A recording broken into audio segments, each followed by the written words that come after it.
Shalom Aleichem, meu irmão e minha irmã, como vão vocês? Que Hashem vos abençoe em nome de Yeshua. Hoje, o nosso objetivo é falar da Parashá Vaigash, que significa Ele avança. Gênesis 44, 18 até o 47, 27. Nesta Parashá, nós temos um assunto muito interessante que precisa ser abordado. A Parashá fala, daquele momento em que Yosef está reunido com os irmãos e eles pegam um alimento lá para poder levar e de repente, quando eles saem, Yosef manda colocar no saco de provisões de Benjamim o seu copo. E ele traz os irmãos de volta, lógico que tudo isso foi armado por Yosef. E quando ele traz o grupo de volta, é descoberto o copo com Benjamim, e Benjamim, então, Yosef diz que ele vai ficar como escravo dele. Nesse momento, Yehudá dá um passo à frente e diz, não, eu fico no lugar dele. E quando isso acontece, há uma mudança em tudo aquilo que estava acontecendo até então.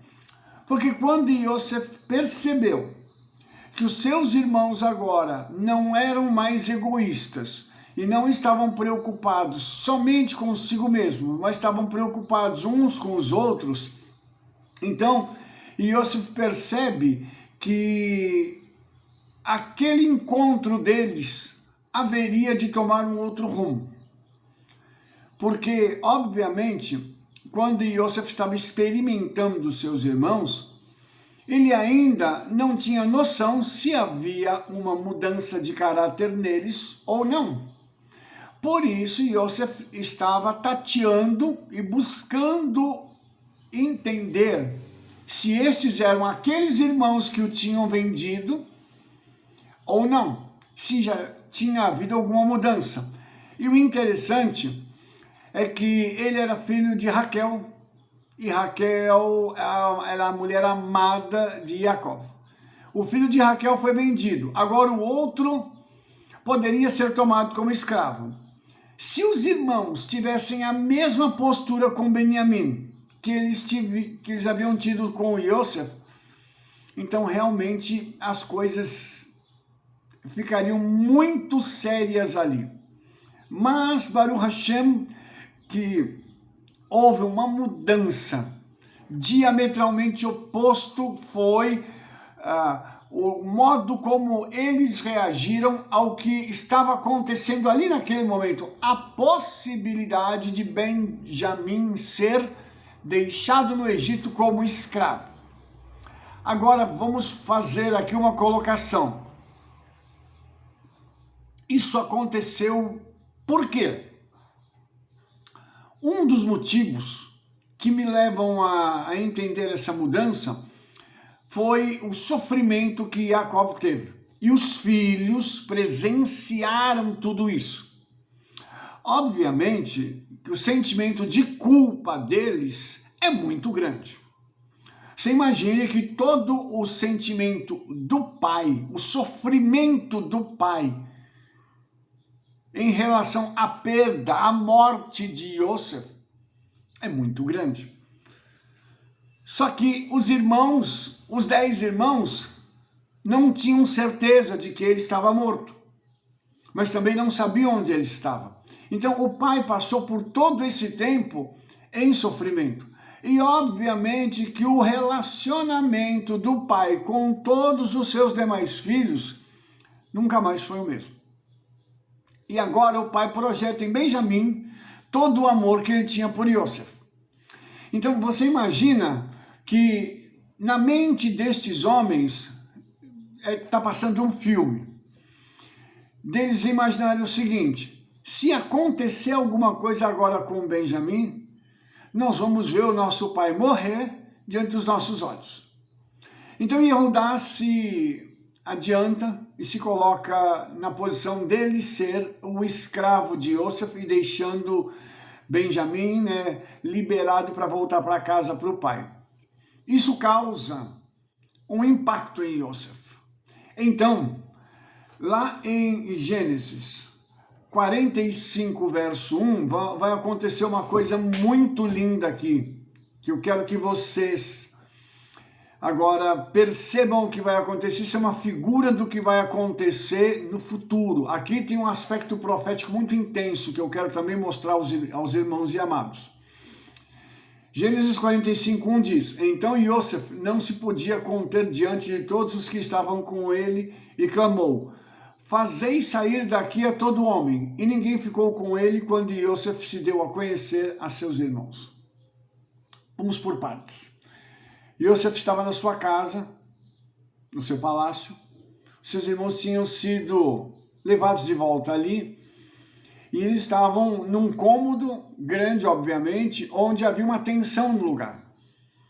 Os egípcios estavam lá com Iosef e com seus irmãos. Iosef falava através de um tradutor, porque os irmãos de Iosef achavam que ele não entendia hebraico. Nesse exato momento, quando a tensão sobe, e Iosef sente que agora é o momento de se revelar aos irmãos, então ele ordena, obviamente que na língua egípcia, que todos aqueles que estão ali, inclusive seus seguranças, saiam dali. Obviamente que todos devem ter olhado para Iosef, os seus servidores e os seus seguranças, e ele deve ter dado um sinal com a cabeça e todos saíram. Quando eles saíram, Iosef então se dá a conhecer a seus irmãos. E aqui tem uma coisa muito interessante, porque Iosef começa a chorar, de forma que até a casa de Faraó, a vizinhança, escuta o choro de Iosef. E aí eu te faria uma colocação. Você imagine um sentimento represado por 20 anos. Alguém que precisa abrir a boca para colocar para fora um sentimento de 20 anos. É o que estava acontecendo com Iosef. 20 anos de sofrimento. Agora Iosef abre a boca e diz: Eu sou Iosef. Vive ainda meu pai? Agora Iosef está falando em hebraico. E você imagine que coisa espetacular é, nesse momento, quando Iosef começa a falar em hebraico com os seus irmãos, dizendo: Ani Iosef, eu sou Iosef. E os seus irmãos devem ter ficado congelados, devem ter ficado atônitos, obviamente. Eles viam um egípcio diante deles, não um judeu. Quando ele se revela e ele pergunta: Vive ainda meu pai? A preocupação de Iosef, em primeiro lugar, não é com eles, é com o pai. E olha que interessante, antes dos 10 mandamentos virem, já havia uma consciência de que o pai e a mãe têm que ser honrados. Ele sabia que a sua mãe estava morta, mas seu pai não. E ele pergunta: Vive meu pai ainda? Que coisa extraordinária é essa, amados? Então, você percebe que Iosef disse a eles: Peço-vos, chegai-vos a mim. Eles se aproximaram de Iosef e Iosef disse: Eu sou Iosef, vosso irmão, a quem vendestes para o Egito. Agora, pois não vos entristeçais, nem pese o vosso coração por me haver vendido para cá, porque para a conservação da vida Elohim me enviou diante de vós. Amados, nesse momento de revelação de Iosef, há uma consciência nele. Ele está lá não porque os irmãos o venderam, mas ele foi enviado pelo Criador dos céus e da terra para aquele lugar, porque ele serviria de instrumento de salvação, de vida para milhares de pessoas, inclusive para a própria família.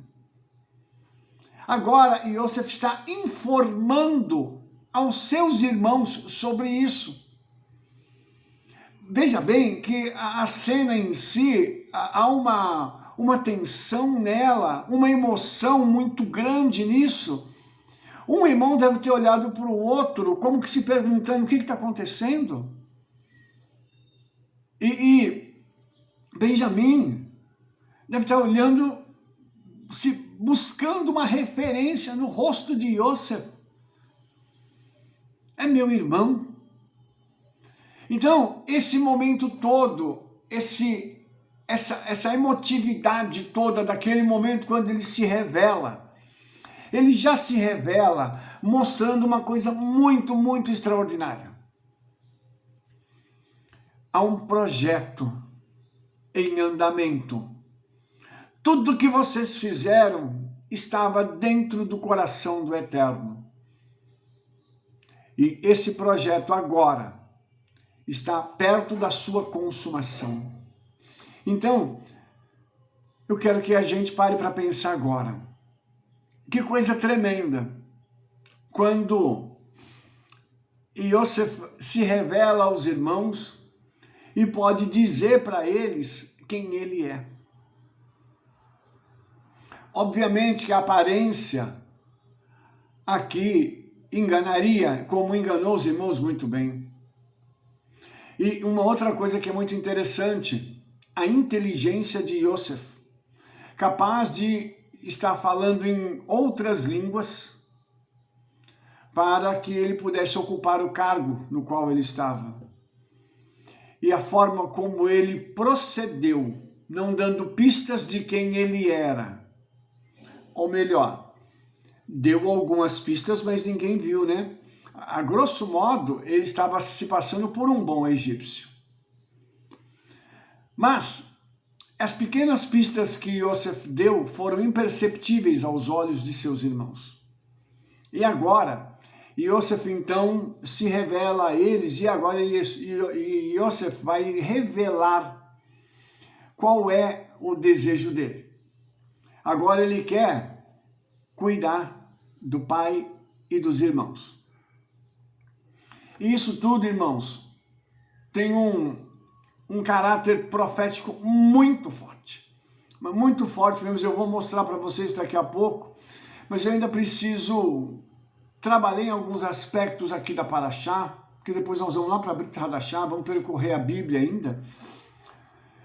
E Yosef, então, depois daquele momento, daquela alegria incontida, ele abraça os irmãos, há aquela festa toda, e a casa de Faraó e o próprio Faraó ficam sabendo que os irmãos de Yosef estão ali com ele. Uma coisa que eu quero que você também pare para compreender é que o Faraó, que tinha Yosef como seu segundo, sabia quem ele era. E já tinha experimentado como era ter alguém tão extraordinário como Yosef ao seu lado. Eu quero também mostrar para você o valor de um grande líder. Yosef foi um líder de um valor tão elevado que onde ele estava, a bênção do Eterno se manifestava juntamente com ele. Um homem íntegro, honesto, cujas palavras não poderiam ser mal interpretadas ou reprovadas. De uma índole sem igual. E para derrubar aquele homem só com acusação falsa. Agora nós temos esse homem que Faraó, com certeza, tinha uma alta consideração pela vida dele. Faraó então diz a ele, olha, chama a tua família e traz eles para cá. Eu vou dar uma terra para eles, para que eles possam se acomodar e eles vão ficar aqui, nós vamos cuidar deles. Por que Faraó falaria uma coisa dessa? O nome disso é gratidão. Faraó sabia que Yosef tinha feito muito, não só por ele, Faraó, como por todo o Egito e pelas nações que estavam ao redor. Faraó, como um grande líder, reconhece em Yosef um homem de grande valor.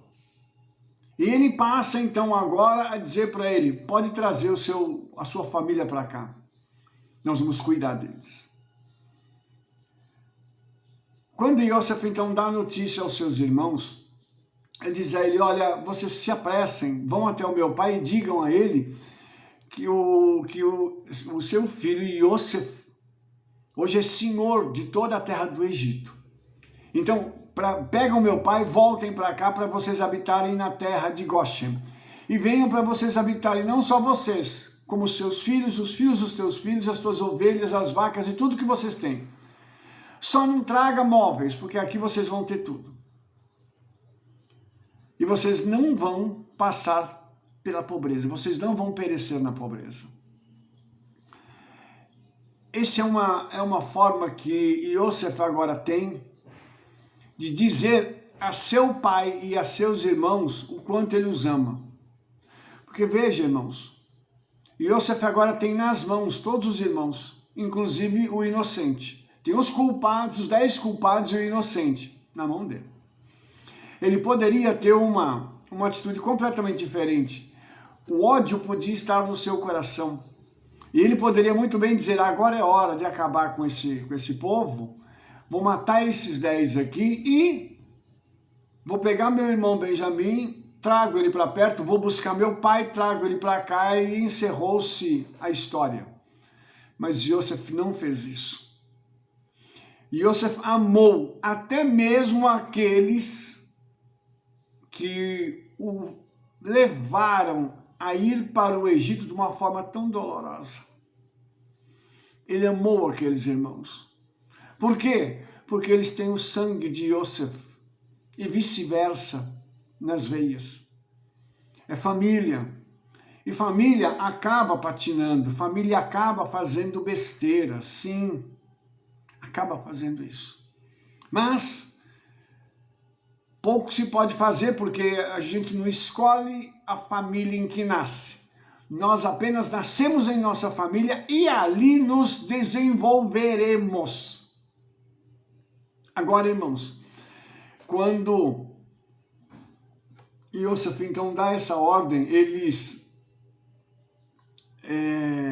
vão para Canaã. Inclusive o faraó vai dar para eles carros, eles não vão mais com os jumentos deles, os burros, né? Eles vão de carros, com carros agora, carros egípcios, e vão para Canaã, para a casa de Jacó. Então, eu quero que você agora pare para pensar na alegria desses irmãos voltando para Canaã, lógico, com mantimento, com suprimento, mas principalmente com a notícia que eles tinham para dar para o seu pai, ou seja, todo aquele peso havia caído. E para que a gente possa entender um pouco mais isso, como foi lindo, quando eles chegam na sua casa, eles vão falar com Jacó e Jacó não acredita. Não acredita, porque Jacó sabe que eles mentiram da primeira vez e estavam mentindo da segunda vez. Porém, quando eles contam sobre aquilo que Yosef havia dito a eles, Yosef contou para eles um segredo. A última paraxá sobre a qual Jacó ensinou para Yosef. E ele disse, fale para o meu pai sobre estes detalhes da paraxá que ele me ensinou. E ele vai se lembrar disso. Então ele virá para cá. Foi isso que aconteceu, o Midrash conta isso. E agora Jacó reconhece, ouvindo aquilo que só ele e Yosef sabiam. E agora a Torá diz assim, que depois dele ouvir tudo isso e sair lá para fora da tenda dele e ver os carros egípcios que foram enviados por Yosef, a Torá diz, reviveu o espírito de Jacó, seu pai. E Israel disse, basta, ainda vive meu filho Yosef, eu irei e o verei antes que morra. Aqui, irmãos, tem já a alegria de alguém que passou anos de luto. Agora o luto está sendo transformado em louvor. Cânticos de louvor devem ter sido cantados por esse homem enquanto ele pegou um desses carros, foi colocado ali para descer para o Egito já de uma forma mais confortável. Agora, com a expectativa de ver o seu filho. Então, esse é um momento de revelação muito intenso, e quando Jacob chega no Egito e se encontra com Yosef, ele, quando vê Yosef, não o reconhece, obviamente, está vendo um egípcio, e aí o abraço. E o momento mais emocionante ainda, quando Yosef se encontra com o pai. E pode, então, dar ao pai aquele abraço e aquele beijo represado por muitos anos. É um reencontro sensacional, maravilhoso. E eu me emociono somente de falar isso, de pensar que essa revelação ocorreu de uma forma tão extraordinária, a ponto da gente fazer um relato dela e começar a viver isso do lado de cá. Mas eu gostaria de caminhar um pouco mais com você, eu não quero acabar aqui, eu quero te mostrar uma outra coisa, porque eu acho que é necessário.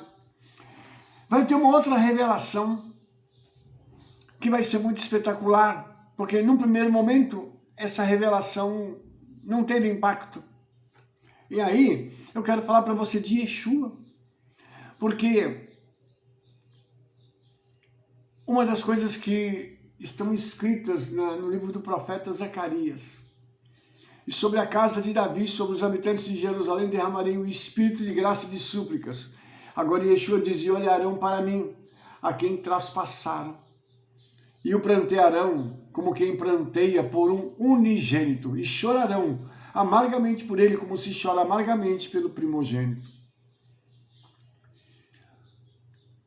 Zacarias viu aquele momento em que Yeshua estava sendo colocado na estaca de execução, e quando ele se revela, depois de ressuscitado, para Israel.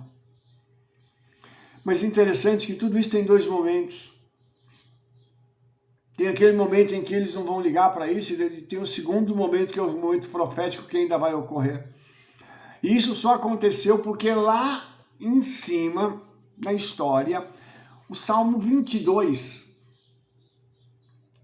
fala do momento em que Yeshua estava sendo colocado naquela estaca de execução. Salmo 22, 16 diz assim: pois me rodearam cães, o ajuntamento de malfeitores me cercou, falando dos soldados romanos. Traspassaram minhas mãos e os pés. Quando eles colocaram aqueles cravos nas mãos e nos pés de Yeshua. Isso precisaria acontecer, porque ele precisaria ser ferido, segundo a profecia de Isaías capítulo 53. Não havia nele beleza nem formosura para que o desejássemos. E Israel, no primeiro momento, não desejou, não recebeu aquele que veio para poder cumprir a profecia ou as profecias que dizem respeito a ele. Esta profecia de Zacarias ainda se cumprirá, com certeza. Mas Yeshua já começou a se revelar, há mais de 2000 anos atrás, ele começou a se revelar a seu povo. E é interessante que hoje, Yeshua tem uma feição romana. E é engraçado porque os nossos sábios dizem que o Mashiach está escondido dentro dos portões de Roma. Quando eu leio essas coisas, irmãos, eu começo a perceber algo que para mim é muito extraordinário. Esses homens, esses eruditos do passado que escreveram estas coisas, eles estavam dizendo: eu sei que Yeshua é o Mashiach, eu só não posso escrever isso explicitamente, então eu vou colocar isso aqui em código. Isso é minha opinião, obviamente. Mas para quem escreve isso, dizendo que o Mashiach está nos portões de Roma, que ele está disfarçado. Ora, não precisa ser muito inteligente para entender essa declaração. Eu tenho certeza que você que está me assistindo está entendendo esta declaração. E como Yeshua hoje tem se apresentado a Israel e aos judeus, não só na terra de Israel, como em todo o mundo. Ele está disfarçado e se apresentando aos judeus e dando a eles pistas de quem ele é. Assim como Yosef deu pistas de quem ele era. E os irmãos não estavam enxergando. Assim como hoje a nação de Israel não consegue enxergar Yeshua, ainda que ele tente se revelar a eles. É impressionante isso. E isso em toda a história a gente tem visto isso acontecer. Depois da morte, ressurreição e ascensão de Yeshua, ele tem sido pregado, anunciado, tem sido mostrado por sinais e prodígios quem ele é. Porém, a maioria dos judeus não consegue enxergá-lo. Baruch Hashem, que nós o enxergamos e nós o temos como Senhor e Salvador das nossas vidas, como nosso mestre, como nosso rabino, nosso Senhor. Baruch Hashem. E aí, irmãos, quando nós tomamos aqui os escritos da Bíblia, nós começamos a ver que coisa linda que foi quando a Bíblia fala que eles vão ver aqueles a quem traspassaram. Ainda vai chegar o momento de Yeshua se manifestar publicamente, porque isso não aconteceu mais desde o momento que ele foi assunto aos céus, que ele subiu aos céus. Isso não aconteceu mais, mas isso irá acontecer publicamente, para que todo Israel possa olhar para Yeshua e dizer assim: ah, ali está, ele é o meu Mashiach. Sabe por quê, irmãos? Porque esse momento é um momento de quebra. É um momento em que o mundo espiritual vai ver uma grande transformação, uma redenção maciça do povo de Israel. Shaul em Romanos 11 diz uma frase, ele diz: e todo Israel será salvo. E todo Israel significa todo Israel, todos os judeus que estiverem vivos naquela oportunidade serão salvos por Yeshua. Aleluia! E aqui, irmãos, nós vemos uma coisa interessante acontecer, porque a Bíblia vai falando para a gente sobre isso, sobre esse momento de revelação. E hoje Yeshua tem se revelado através do Ruach HaKodesh, do Espírito Santo, a muitos. E hoje existem categorias de pessoas que têm níveis de relacionamento com Yeshua. Eu vou citar aqui só 2 ou 3, que são os mais importantes. A igreja cristã evangélica, que tem Yeshua como seu Senhor e Salvador, mas ainda assim o Yeshua romano. Eles não entenderam ainda que Yeshua é judeu. Ele não era judeu, ele é porque ele está vivo, ele está assentado à direita do Pai. Ele é judeu e que ele, como judeu, comanda o universo debaixo dos preceitos que ele deixou na Torá. Então, a igreja não entendeu isso. Nós temos o judaísmo rabínico, dos sábios, que leem esses escritos, que leem a Torá, que interpretam a Torá e que ainda não conseguiram enxergar aquilo que Yeshua é de verdade. E muitos ainda tentam tirar isso de Yeshua. É engraçado como em várias vertentes do judaísmo hoje, pessoas falam que Yeshua não é o Mashiach. Mas baseados em quê? Em coisas que ele ainda fará. Porque a tradição judaica, irmãos, sendo muito transparente com você, ela divide a história do Messias em 2 etapas. O Ben Yosef, que é o sofredor que faria algumas coisas com o Messias sofredor, depois o Ben David, que faria algumas coisas como o guerreiro vencedor. conveniência muito grande em não se dizer, isso da parte do judaísmo, obviamente, tá? O judaísmo tradicional do qual eu estou falando, eles não querem admitir que Yeshua já veio num primeiro momento como Ben Yosef. Porque se eles admitirem esse tipo de coisa, eles vão ser obrigados a dizer que os cristãos estavam certos. Nisso nós erramos. Mas nós somos judeus e tem hora que nós somos um povo teimoso. Teimoso, misericórdia. E não admite isso. Com todas as evidências sendo colocadas, com a mídia falando, com vídeos que a gente posta, ensina, mostra. Com Brit Hadashah, não, ele não é. Ele não é porque ele ainda não instaurou a paz mundial, porque ele ainda não derrotou os inimigos de Israel e tal. Lógico que não, porque essa é a segunda etapa. Mas veja que é conveniente usar isso para não admitir aquilo que já aconteceu. Mas ele continua se revelando, é esse o ponto que eu quero mostrar para você. E Yeshua continua se revelando aos judeus em todo o mundo. Pessoas têm tido encontros com Yeshua, sonhos.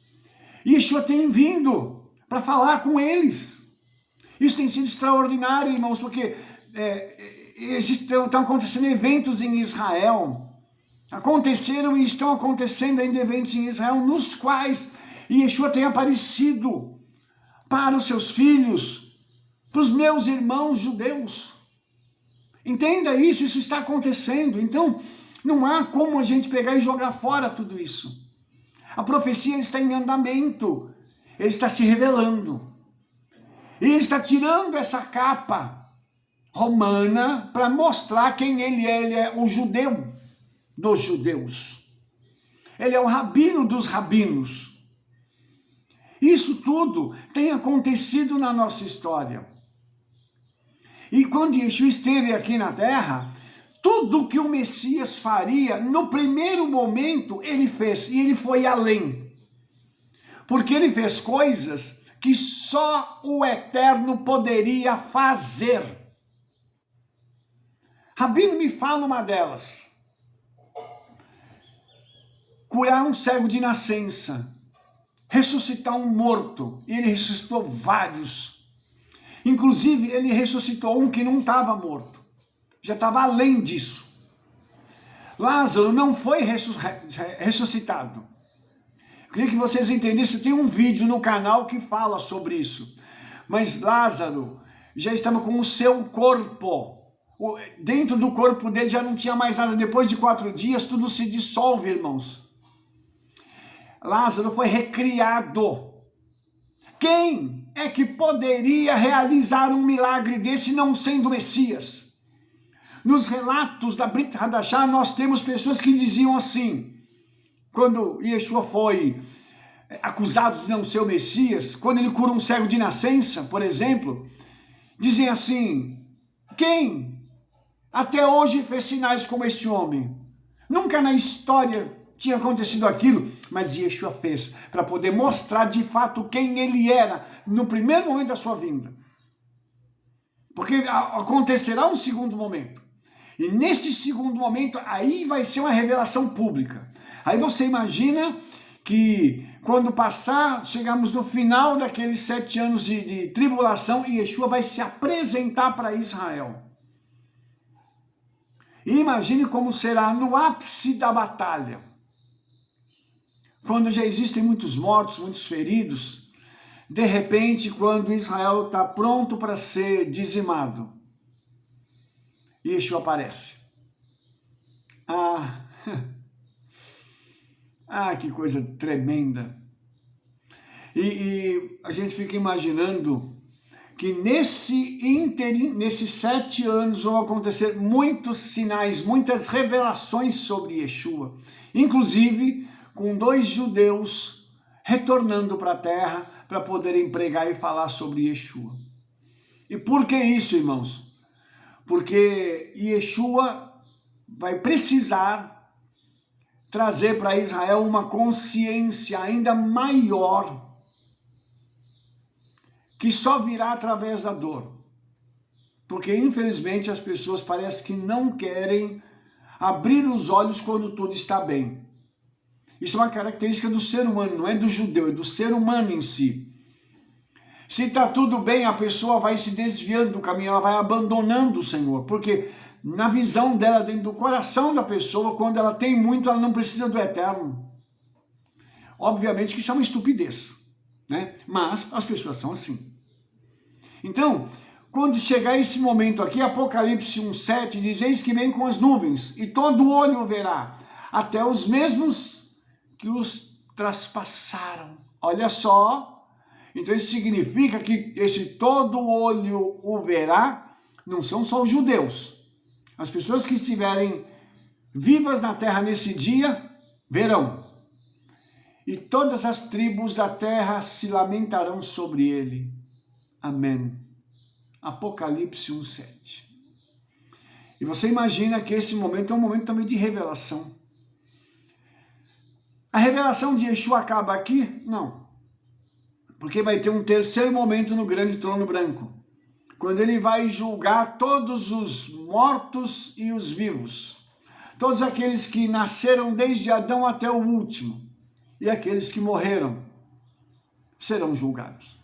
E se apresentarão diante de Yeshua. Então, muitos que negaram Yeshua, que negaram a existência, a veracidade de Yeshua, naquele dia receberão uma revelação, obviamente que uma revelação horrível, porque para eles não vai ser bom, porque eles já estarão recebendo o selo final da sua condenação, mas eles receberão uma revelação de Yeshua. Assim como os demais que trabalharam, que lutaram por todas as suas vidas, receberão o selo final da sua aceitação e da plenitude da sua vitória por terem seguido a Yeshua desde o princípio. Então, esses momentos de revelação são muito interessantes, porque nele tem alegria, tem choro, existem surpresas, tudo isso vai acontecer com Yeshua. E o objetivo do Senhor hoje é trazer de volta a mim e a você, para que nós possamos estar mais perto dele, para que nós possamos ter condições de anunciar isso aos nossos irmãos judeus, dizer a eles o quanto é necessário estar próximos de Yeshua, porque momentos virão, amados, em que Yeshua fará milagres ainda nesta terra, não só conosco, mas com muitos judeus, para que isso possa trazer a eles, aos que não creem ainda, a certeza de que Yeshua está vivo. E essa certeza somente pode ter aqueles que têm um relacionamento com Yeshua, ou aqueles a quem Yeshua se revela para iniciar um relacionamento. Hoje, o desejo do meu coração é que você possa entender tudo isso, e que assim como Yosef se revela a seus irmãos, que Yeshua se revele a nós, não só aos judeus, mas também à igreja, mostrando quem ele é, e que os líderes possam aceitar essa revelação e dizer: é verdade, ele não é romano, ele é judeu. E eu preciso mudar agora um pouco aquilo que eu estou fazendo e falando, porque eu falava até agora de um Messias romano, mas eu preciso falar agora de um Messias judeu.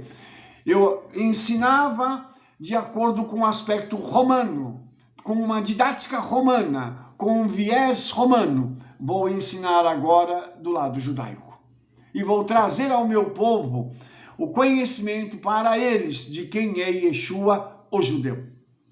É necessário que nós, que somos líderes, possamos mudar as nossas posturas e levar aos nossos liderados o conhecimento e um relacionamento mais profundo com Yeshua. Porque esse mesmo Yeshua que se revelou a Israel e foi rejeitado, quando retornar agora será aceito. O mesmo Yosef que no primeiro momento foi rejeitado, depois foi abraçado por seus irmãos e se tornou o seu Salvador. assim como acontece com Yeshua. No primeiro momento foi rejeitado, mas se tornou o Salvador não só de Israel, mas de toda a humanidade. Obviamente que para se tornar o Salvador é necessário que nós reconheçamos a nossa condição de pecadores e possamos dizer que nós queremos ter a Ele como Senhor de nossas vidas. Dada essa circunstância, eu quero terminar pedindo a Yeshua que Ele possa se revelar a você de forma plena, não só como Senhor e Salvador, mas como teu Criador e aquele que tem todas as condições de te colocar na mesma posição de Yosef, se você e eu quisermos obedecer. Que assim seja e que Yeshua se revele a todos nós neste dia e que possamos caminhar à luz dessa revelação em nome de Yeshua. Shalom, shalom, Shavua Tov, Toda Rabá. Se você gostou desse vídeo, dê um like, favorite e clique no sininho para você receber todas as nossas recomendações. Espalhe para todo mundo o nosso trabalho, porque nós nos veremos no nosso próximo vídeo. Shalom, shalom, Shavua Tov, e que Yeshua, o Rei de Israel, esteja conosco. Amém, ve amém.